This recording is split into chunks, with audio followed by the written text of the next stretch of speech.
Hello students, welcome back again to this video series on C++ programming. So আমি শিকি আছো C++ programming first year class 11 or computer science syllabus মতে ঠিক আছে so তোমালোকে এতিয়া লাগি গমে পাইছা যে C++ programming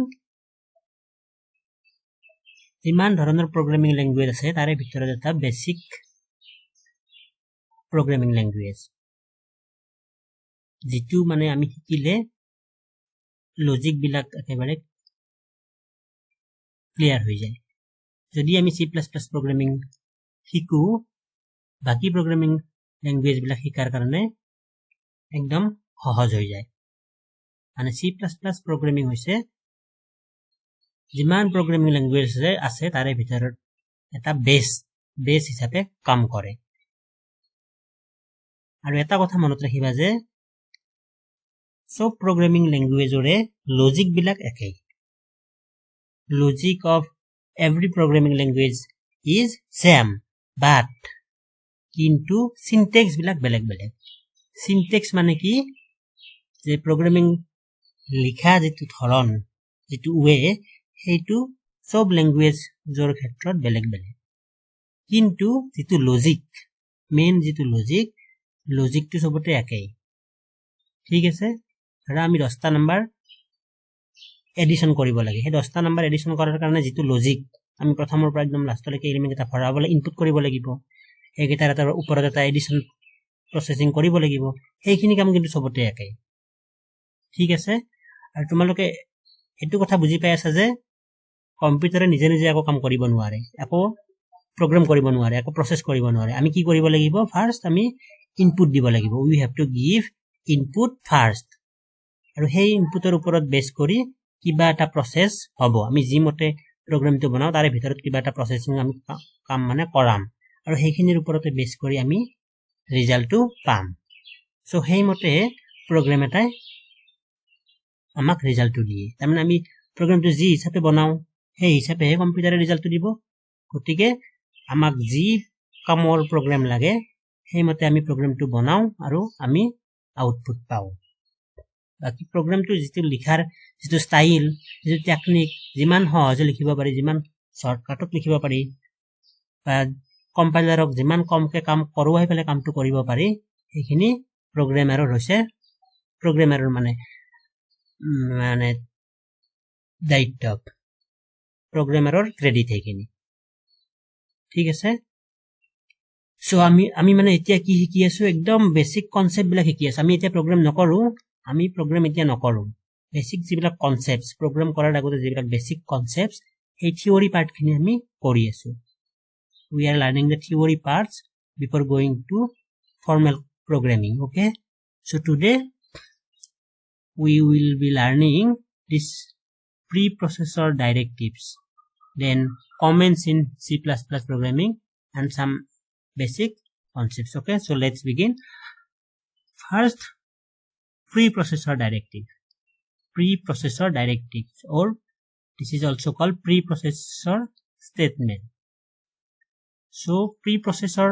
mane ki preprocessor means before processing so statements before processing are called preprocessor statements okay statements before processing are called preprocessor statements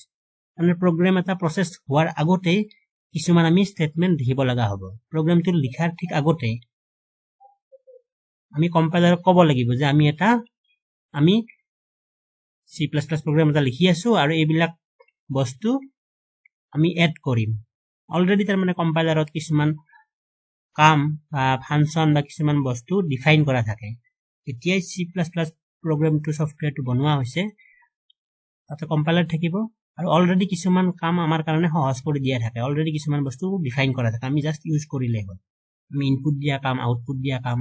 দিয়া ফাংচন এইবিলাক কথা অলৰেডি কম্পাইলাৰত ডিফাইন কৰা থাকে সেইবিলাক আমি জাস্ট ইউজ কৰিলে হৈ যাব সব কথা আমি প্ৰগ্ৰাম বনাই থাকিব নালাগে গতিকে যিবিলাক বস্তু আমি এড কৰি ল'ব লাগিব প্ৰগ্ৰামটো এড কৰি ল'ব লাগিব আৰু কিছুমান ফাইলত ডিফাইন কৰা থাকে গতিকে সেই ফাইল বিলাক আমি ইনক্লুড কৰি ল'ব লাগিব we have to input those files before processing. Okay, so heitu korar karone ei hash include jitu deha bisa hash include ei prothom sin tu ise hash ei hash include di hei kam tu kora hoy. Hash include is the preprocessor directive used in C++ programs. These statements tell the compiler to include the specified file into the program. The program ot kuntu file amak laga hobo ekintu ame agote gom pam. So heitu file include korar karone ei hash include preprocessor directive use kora jay. Clear? Okay, this line is compiled by the processor before the compilation of the program. For example, hash include iostream.h. So yet ami ki likhisu ei example to swa dhunia kori itu swa yate ki lakha goise hash include ami include kori loisu kuntu file iostream namor ta file iostream.h namor ta file include kori loisu. Ei iostream.h file tu hoise input output stream. Tamne ami jiman input dim output dim heibilak kam ei function ei header file to define kora ase. গটিকে এটু include কৰি লোৱা মানে কম্পাইলাৰে বুজি পাব যে আমি প্ৰগ্ৰামটোত কিবা ইনপুট দিম আউটপুট দিম আৰু সেইবিলাক আমি লিখিম। গটিকে সেইবিলাক কাম কম্পাইলাৰে বুজি পাব, কম্পাইলাৰৰ বেলেগকে কোৱাৰ প্ৰয়োজন নাই। So the above line include the header file iostream into the program for smooth running of the program. Okay, so void main. Next eta ami function pam void main. Preprocessor directive to clear hoise ne ekhini asil preprocessor directive or kotha ekhini hoise preprocessor directive or kotha. Next ami eta function pam void main boli. So program ote tumalok eta function paba void main boli. So program hoy start hobo aru end hobo ei void main namor function ot. C++ program eta starting aru ending ei void main er bhitorote hobo. Gotike ei main tu eta khub important function. This main is a very important function. Aru itu void ketiaba thakibo pare, ketiaba integer thakibo, ketiaba float thakibo, ketiaba character thakibo. Itu hoise mane ei function tu e jitu bostu return koribo, this is the type. This void or void means return nothing. Void jodi thake function tu yako return nokore. Ako integer thakile function tu integer return koribo, character thakile function tu character return koribo, float thakile দশমিক থাকা number return করিব। ঠিক আছে, so this is the data type, this is the type of the data that the function is returning. Okay, গতিকে সব program আৰম্ভ হ'ব আৰু start হ'ব ক'ত এই main function টো। এইটো এটা হৈছে rule. So this line indicates the beginning of the main function. যেনেকৈ ঘৰৰ তোমালোকৰ ঘৰৰ এটা main gate আছে, so main gate দিয়ে আমি কি কৰোঁ ওলাব লাগিব আৰু সোমাব লাগিব আৰু ওলাউতেও মেইন গেটে দিয়ে ওলাম, তেনেকুৱা ধৰণৰ কথা। প্ৰগ্ৰামটো মেইন ফাংচনতে আৰম্ভ হ'ব প্ৰগ্ৰাম এটা আৰু মেইন ফাংচনতে শেষ হ'ব। So the main function is the point where all C++ program begin their execution. Okay, so void is the keyword used to specify the return type of any function. আমি যেতিয়া programme কৰিম এইবিলাক গোটেইখিনি তোমালোকৰ clear হৈ যাব। For example, cout kendriya vidyalaya. Say cout kendriya vidyalaya. Itu statement ki kobo? Itu statement print koribo. This statement prints the kendriya vidyalaya into output screen or monitor. Okay. Every executable statement in C++ will be terminated by a semicolon. So C++ jiman statement ase sob statement e semicolon tadi hek hobo lagibo. Itu khub dorokari. Semicolon jodi nidiya error dekhabo. So every statement in C++ programming must be terminated by a semicolon. Our semicolon to key specify koribo, semicolon will specify the end of the statement. Okay, very good. Next topic is comments in a C++ program. So comments mane ki? Comments mane hoise enekua eta bostu jitu একো কামৰ কাৰণে use নকৰো, just আমি কিবা এটা প্ৰগ্ৰামৰ কিবা এটা part আমি যদি পাছলৈকে বুজি পোৱাৰ কাৰণে লিখি থৈ দিও, কমেন্ট দি থৈ দিও যে এইটো এডিশন কৰিব, এইটো মাল্টিপ্লিকেশন কৰিব, এইটো ডিভিজন কৰিব। তাৰ মানে এনেকুৱা ধৰণৰ বস্তু যিটো কম্পাইলাৰে ইগনোৰ কৰে। जितु आमी रान नकरो एग्जीक्यूशन नकरो जस्ट बुझी पोৱাৰ কাৰণে লিখি থৈ দিও এটো কমেন্ট দিয়া বুলি কয় so comments are the pieces of code that compiler ignores to the compiler. There are two types of comments in C++. যদি আমি single line comment দিব লাগে this single line comments are begin with this double slash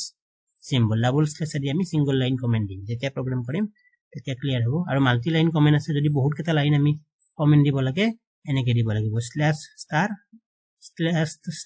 the hack আৰম্ভ কৰিব লাগিব start কৰিব লাগিব আৰু স্টাৰ স্ল্যাশ দি এন্ড কৰিব লাগিব this is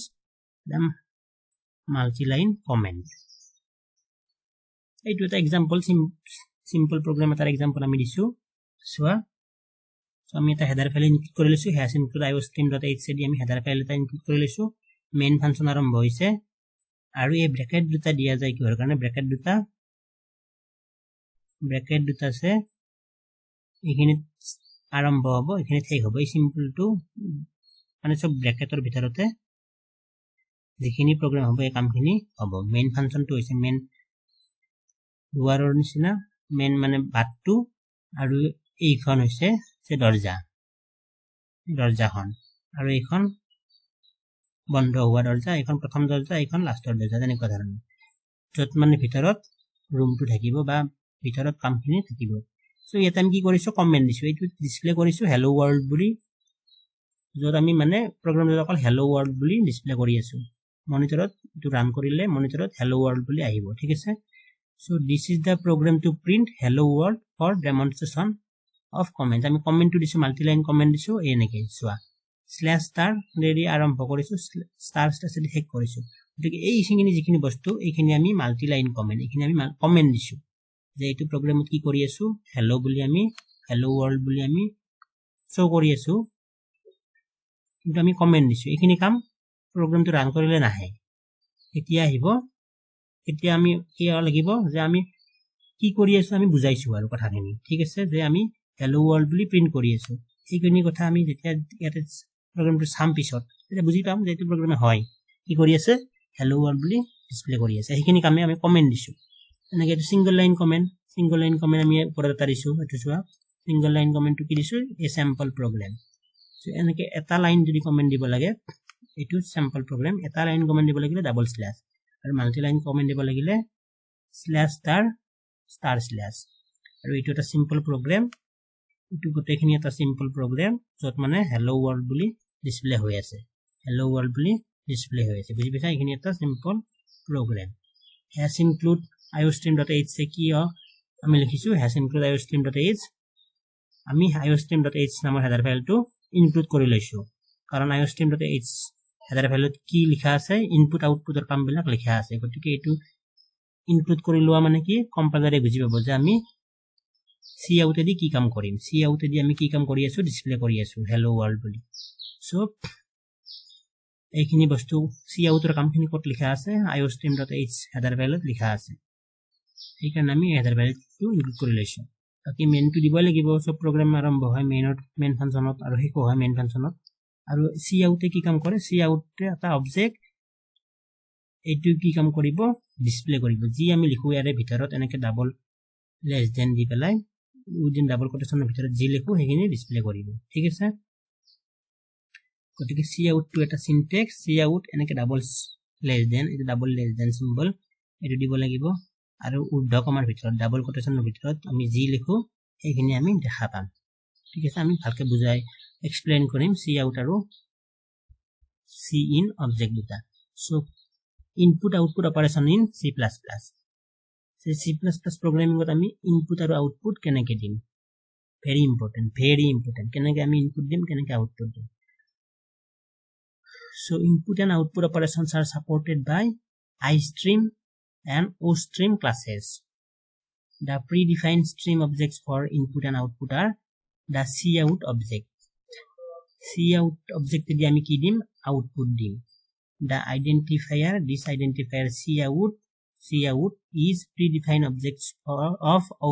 OStream class that represents the standard output stream in C++. So আমি যদি আউটপুট দিব লাগে C++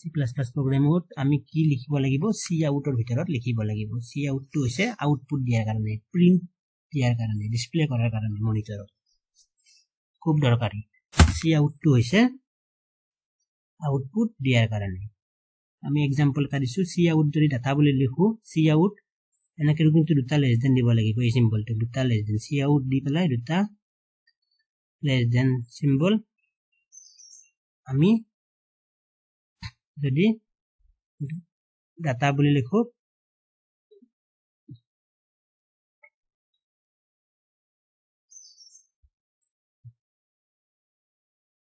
তেনেহলে কি হ'ব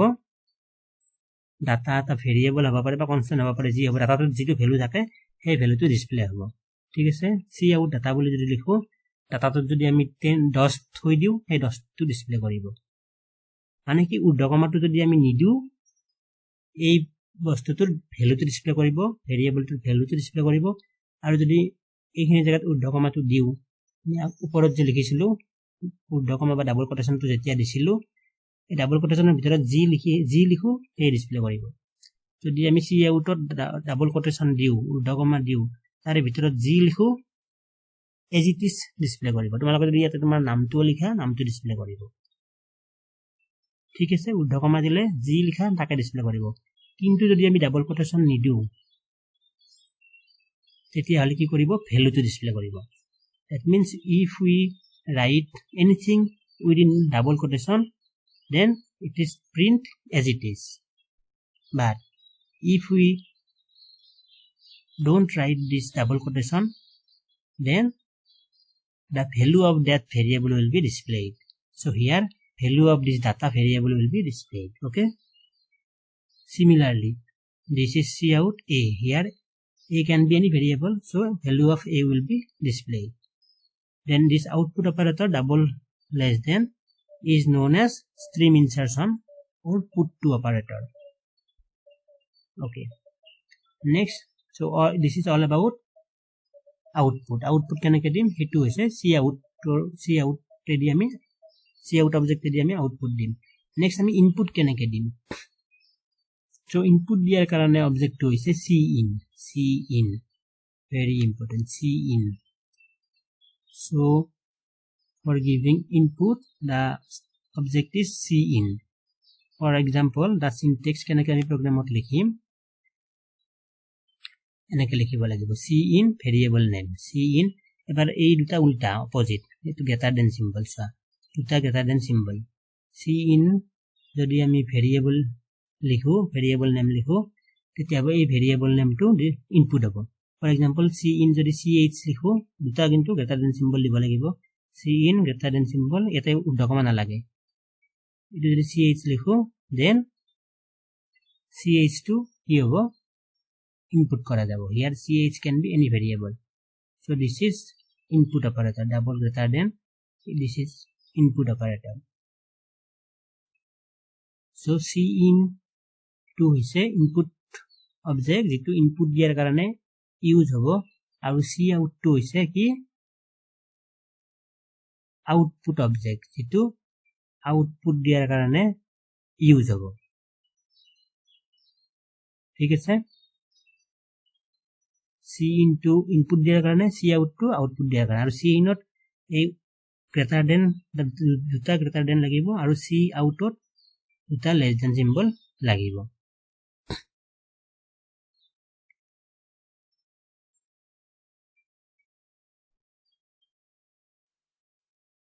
আৰু এটা কথা মনত ৰাখিবা আমি C outত একেলগে এটাতকে বেছি আমি ভেৰিয়েবল আমি লিখিব পাৰো বা এটাতকে বেছি আমি C out দি এটাতকে বেছি স্টেটমেন্ট আমি লিখিব পাৰো হেতু ক্যাসকেডিং অপাৰেটৰ বুলি কয় আমি তিনটা ভ্যালু ডিসপ্লে কৰিব লাগে সে roll number age আৰু এটো আমাৰ নিউ লাইনৰ কাৰণে ইউজ হয় NL2 তিনিটা বস্তু আমি ডিসপ্লে কৰি আছো যে roll numberত থকা ভ্যালুটো এজত থকা ভ্যালুটো আৰু আমি এটা নিউ লাইন দি আছো এই NL2 নিউ লাইনৰ কাৰণে ইউজ হয় আমি পাছত এইবিলাক সব ভালকে পাম এটা জাস্ট এক্সাম্পলৰ কাৰণে তিনটা বস্তু আমি ডিসপ্লে কৰি আছো roll number age আৰু এটা নতুন লাইন নিউ লাইন সো ইয়াতে চোৱা তিনিবাৰ আমি এনেকৈ লিখিব লাগিব একবাৰ আমি less than লিখিছো roll number টো হোৱাৰ পিছত আকৌ less than দি age দিছো আকৌ less than দি endl দিছো তাৰপিছত সেমিকোলন টো শেষ কৰাৰ কাৰণে সেমিকোলন দিব লাগিব সব স্টেটমেন্টত সো আমি এটু কোৱা হ'ব ক্যাসকেডিং অপাৰেটৰ বুলি তাৰ মানে when input or output are used more than one time in a single statement then it is called as cascading operator so etu cin er ক্ষেত্ৰতো খাটিব cin er ক্ষেত্ৰতো আমি এনেকৈ তিনিবাৰ ইনপুট দিব পাৰো তো তিনিবাৰ এটো বস্তু এই অপাৰেটৰটো লিখিব লাগিব ঠিক আছে সো আজি আমি কেনেকৈ কমেন্ট দিব পাৰি ইনপুট আউটপুট স্ট্ৰিমৰ কথা আৰু খুব ইম্পৰ্টেন্ট প্ৰি প্ৰসেসৰ ডাইৰেক্টিভৰ কথা আমি শিকিলো সো গোটেইখিনি নোটছখিনি ভালকৈ লিখি লোৱা নেক্সট ক্লাছত আমি আৰু কেইটামান গুৰুত্বপূৰ্ণ কথা ইম্পৰ্টেন্ট কথা আমি আলোচনা